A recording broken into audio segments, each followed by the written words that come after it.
You're watching Europe Votes, our daily show ahead of the EU election, which is now just 9 days away. I'm joined on set by our Europe editor, Armin Georgian. Armin, what do you have for us today? Hi, Alison. Well, today we're going to take the political temperature in Hungary. The country of 9.6 million people will send 21 MEPs to the European Parliament after June the 9th. Now, the state broadcaster in Hungary has hosted its first EU election debate since 2006, so nearly in 20 years. And leaders of 11 party lists took part. Public television MTVA gave 11 minutes in total for each party candidate on 4 selected topics, a format which, according to critics, didn't allow for genuine political debate. Well, I would expect there to be a fair debate where everybody can express their opinion freely. But what we know from the last 14 years is that this is a very vain dream. Members of the opposition watching the event on a screen said that they want broad political change in the country. The anti-establishment desire is reaching more and more people in Hungary. We really want to reform this existing political culture, including the opposition in every way. We want something new. We'd like to see politicians who work for us. Well, Prime Minister Viktor Orbán is at loggerheads with Brussels over media freedom, among other issues. His Fidesz party is well ahead in the opinion polls in this EU election, but his former ally, Péter Magyar, has a new party, Respect and Freedom, which could take around 25% of the vote, polls have suggested. All right, Armin, but let's stay with Hungary because our online team at ENTR has produced a series of portraits of first-time voters, exploring how young people feel about Europe and what they expect from it. Here's Lili, a 19-year-old student in Hungary.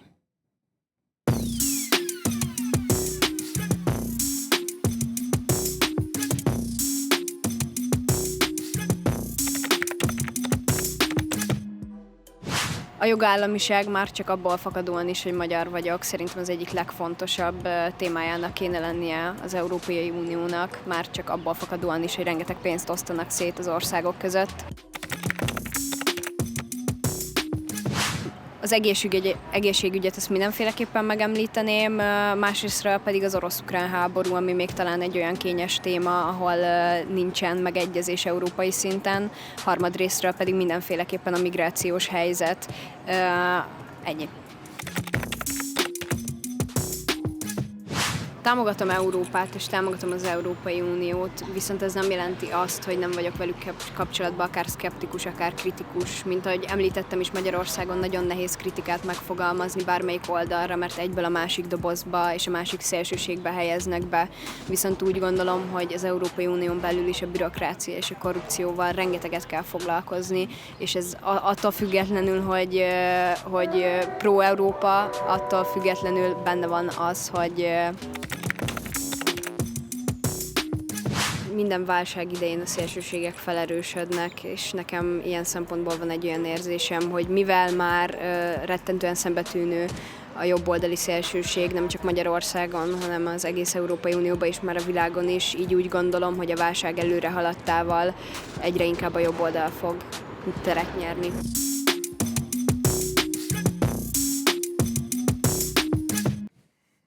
And next, it's our Everyday Europe segment about how the EU affects our daily lives. And it is game over for dangerous toys. Litsa Gadeva joins us. Litsa, you have some props with you.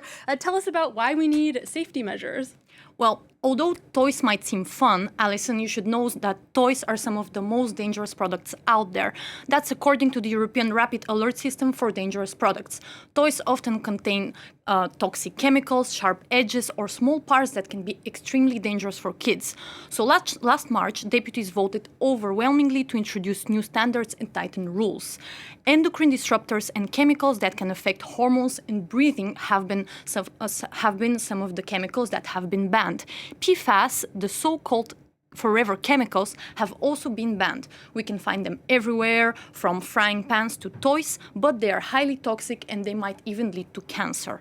Another step in regulation is to regulate toys containing digital elements which are entering the market more and more. So think about toys that are connected to your smartphone or toys that are equipped with artificial intelligence. Those will now have to comply with the new European regulations and the new Artificial Intelligence Act to prevent hacking, identity theft, or even scams. So, Lisa, what about the safety aspect of how we're going to see whether something is dangerous or not? What about labeling and all that kind of thing? And maybe show us some of those things. Well, Armin, that's a good question because the new standards won't be applied immediately. Countries will actually have 50 months, or that's around 4 years, to implement the new standards. So there is still a way to know if your kid's toy is safe. You should look at the label, and if the label says CE, that means that the item complies with current European standards. Right. We've got the CE there, have we? Here it is. Yeah, there we go. Right, so now we can see it. Yeah. A good safe toy. What about the other one? That red car? The other one, well, this is part of this one, so we are hoping that it's safe. But also another way of ensuring if your toys are safe is, of course, to look at the website from where you're purchasing your toys and the origins of the toys themselves. So, for example, certain foreign sites are often singled out for their dangerous products. The European Toy Industries Federation did a study that revealed that 95% of the toys purchased from Temu do not comply with European safety standards.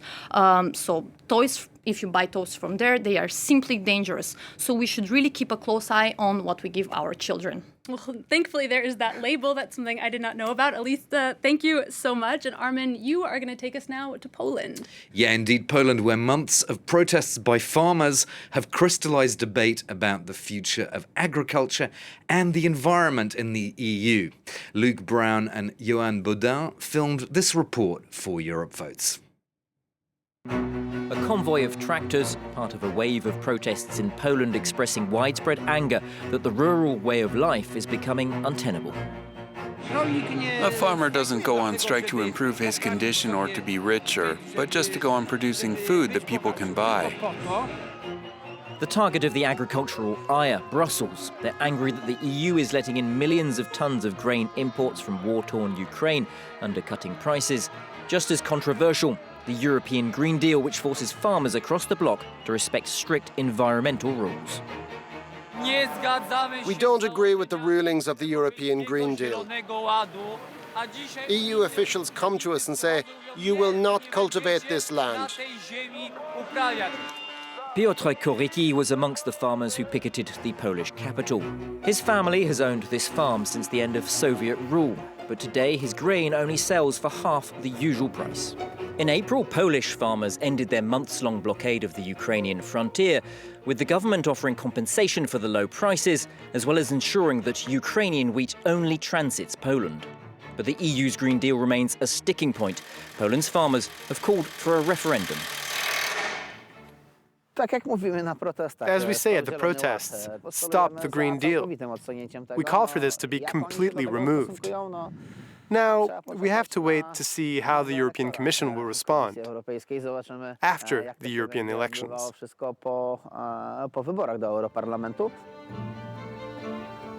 The Polish farm sector receives €4.5 billion from the EU's Common Agricultural Policy. That's the fifth biggest recipient in the EU. It's a powerful electoral lobby. Around 40% of voters live in rural areas. That electoral heft lends weight to the rural unions and has influenced the positions of the 52 MEPs Poland will elect to the European Parliament.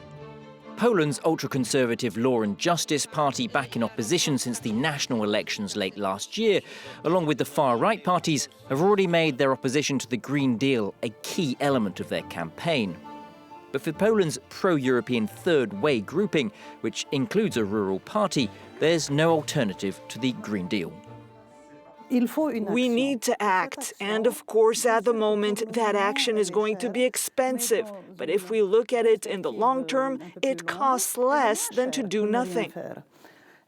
We need this green transition. not only because of the climate, but also to be independent when it comes to where we get our energy supplies.